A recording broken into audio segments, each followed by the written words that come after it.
What's going on, guys? It's Jimmy here. Welcome to our daily show where we discuss the fourth stimulus package update, stimulus check update, everything going on here in our country, in Washington, D.C., money, investing, the stock market, everything you need to know about on a daily basis. If you're new to our YouTube channel, make sure to click the subscribe button down below so you don't miss out on new videos. I'll keep you up to date with everything going on here in our country.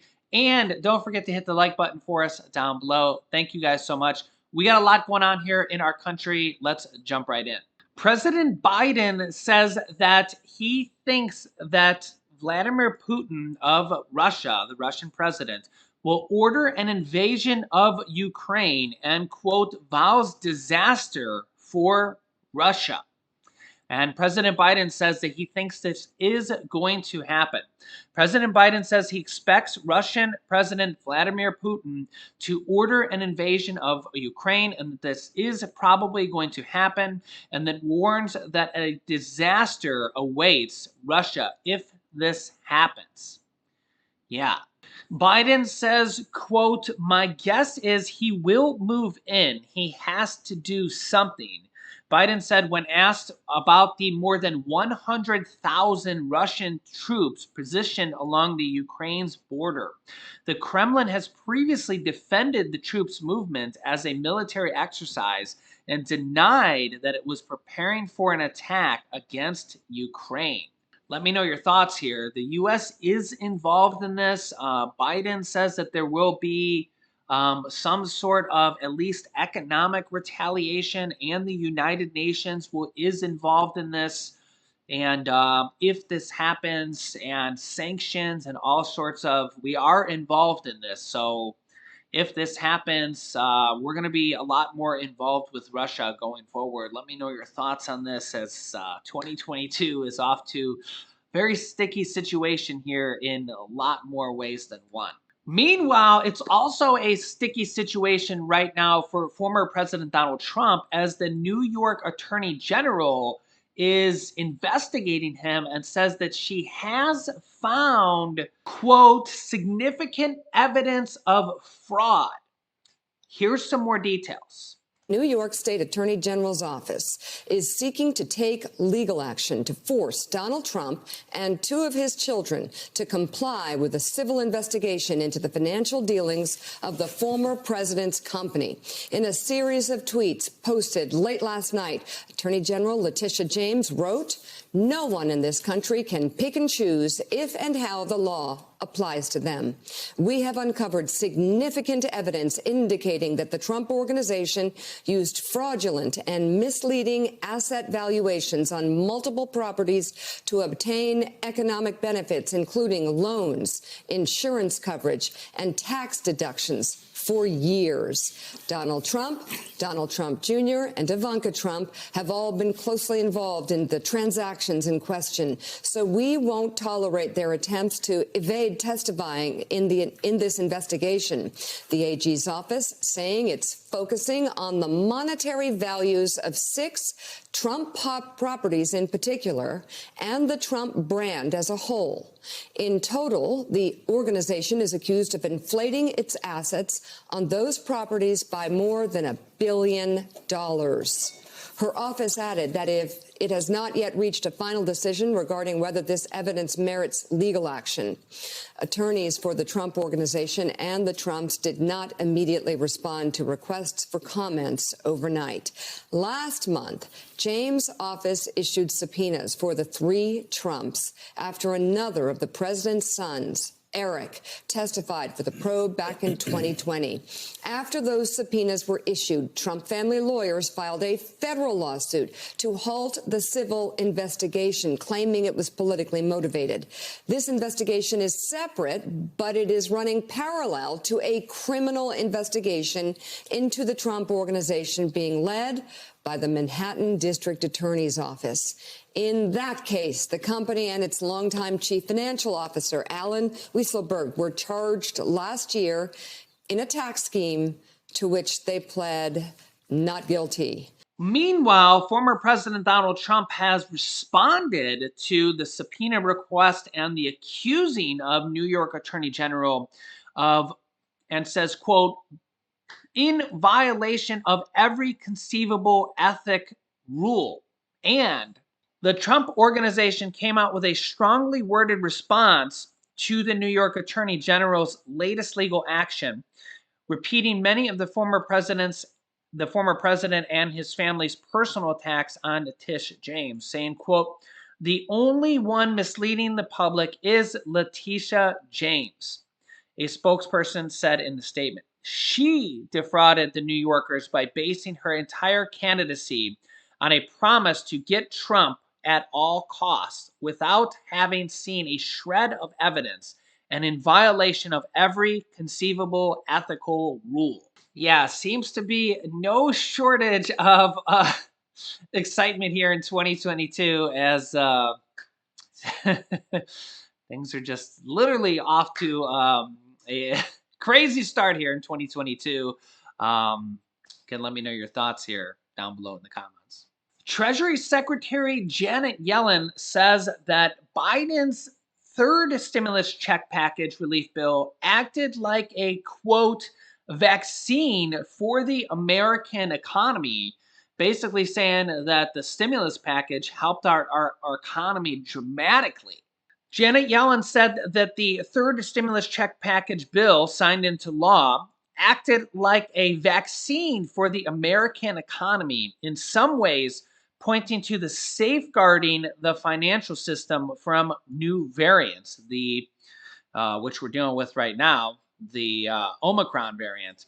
In remarks at the U.S.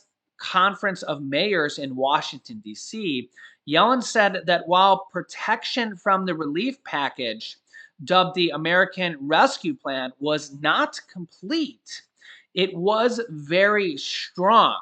In some ways, the American Rescue Plan acted like a vaccine for the American economy, protecting our recovery from the possibility of new variants.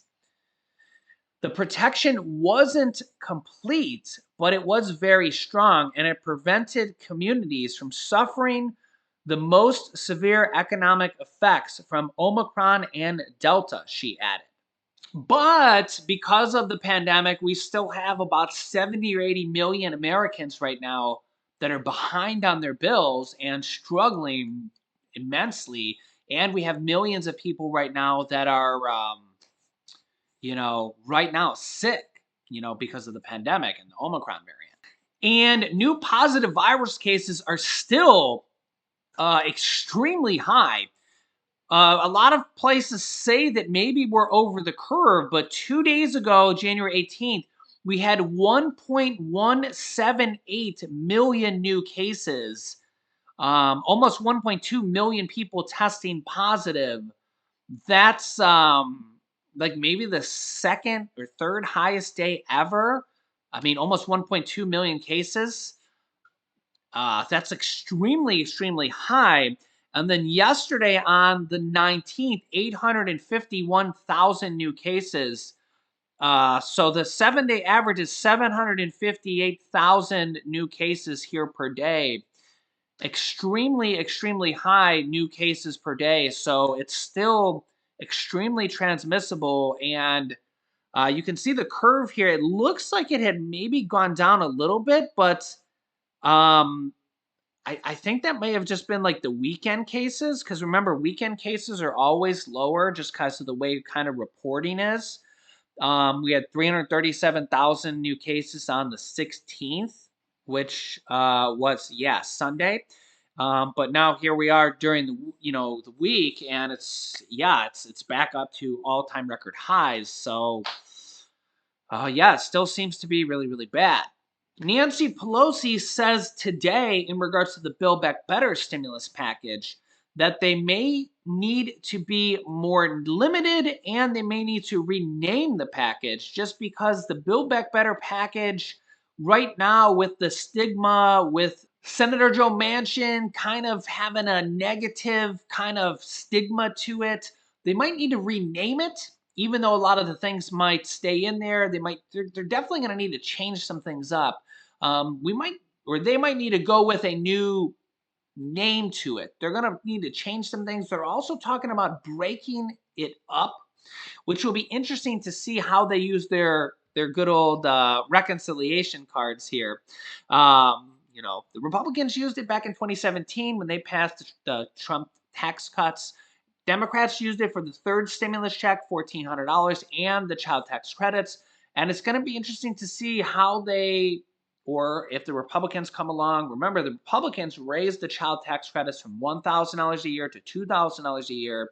Democrats then passed the child tax credits for about 60 million children and raised it to $3,000 to $3,600 per year with those monthly payments. But now that's kind of stalled, and Joe Manchin has some demands like a possible work requirement and also the income threshold possibly at $60,000 for two people. Or if you're single, it would be $60,000. But if you're married filing jointly, that would be only $30,000 each. Now, it doesn't mean that that will be the limit. That's possibly the lowest it might go. It definitely could go higher. It's just part of negotiations. It doesn't necessarily mean that that will be in there either as well. It's just part of kind of the talk going on.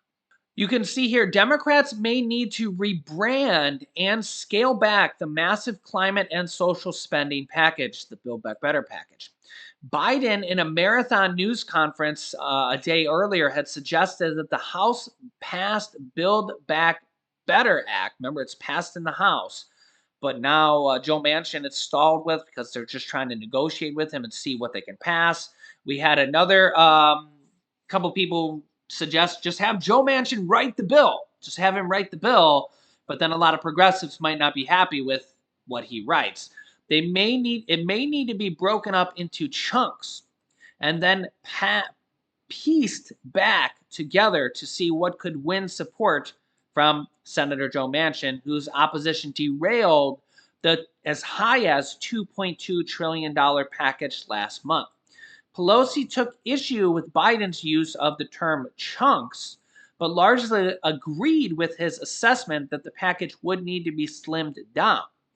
Chunks is an interesting word, Nancy Pelosi said. Not necessarily the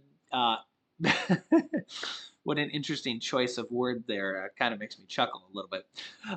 Pelosi joked at a news conference. Maybe she's thinking the same thing I'm thinking, right? That's what she said, right?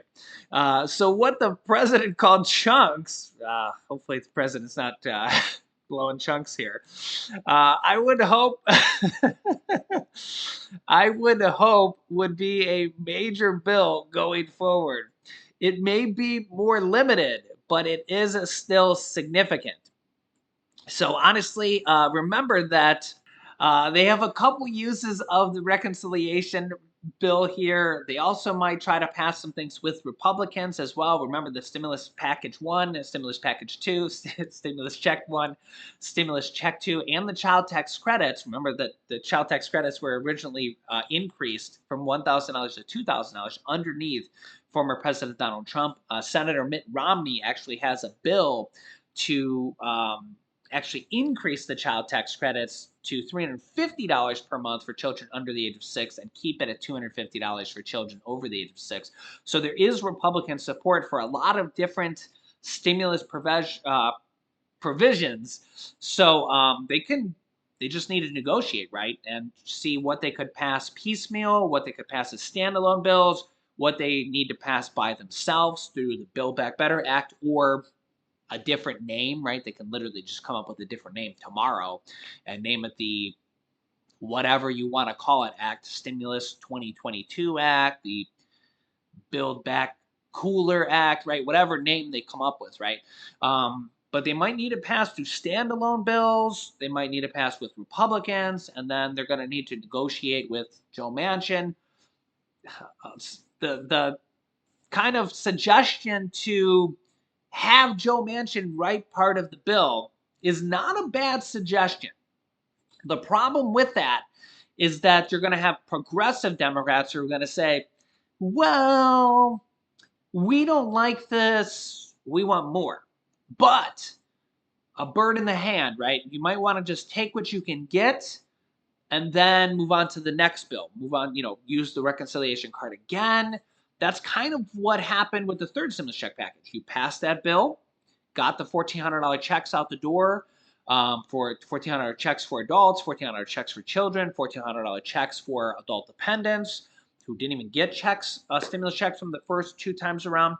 And they passed the child tax credits for another year. So now those are going out, or they're not going out, I mean to say, we're a whole month into January and those monthly checks are not going out, right? So there's no monthly checks for children. 60 million children are not getting their checks here in January. So, like, just as a kind of comparison, imagine if Social Security checks weren't going out and 60 some million seniors were waiting on their checks and they're like, well, we're trying to work on it, right? It's a similar situation, not quite the same, right?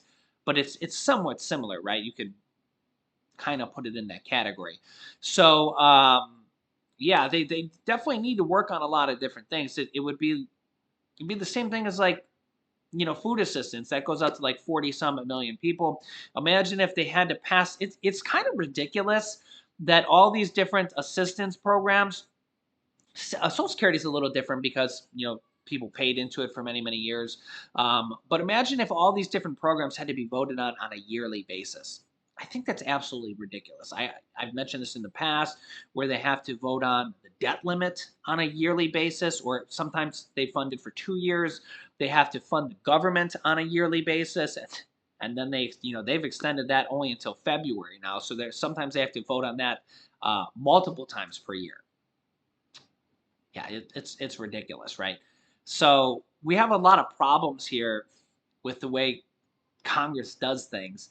They literally vote on things and they have to do it over and over and over and over again. And this is the problem, right? And they can't compromise on things. So let me know your thoughts. I'll keep you up to date here with everything going on here in our country with the stimulus and everything you need to know about it. If you haven't subscribed to our channel yet, make sure to click the subscribe button down below. It's completely free to do so you don't miss out on new videos that come out here every day at 10 a.m., 3 p.m., and 8 p.m. Eastern Standard Time. After subscribing, click the bell icon next to the subscribe button so you get notifications when we go live every single day. And you can click the share button down below to share this video with your friends and family.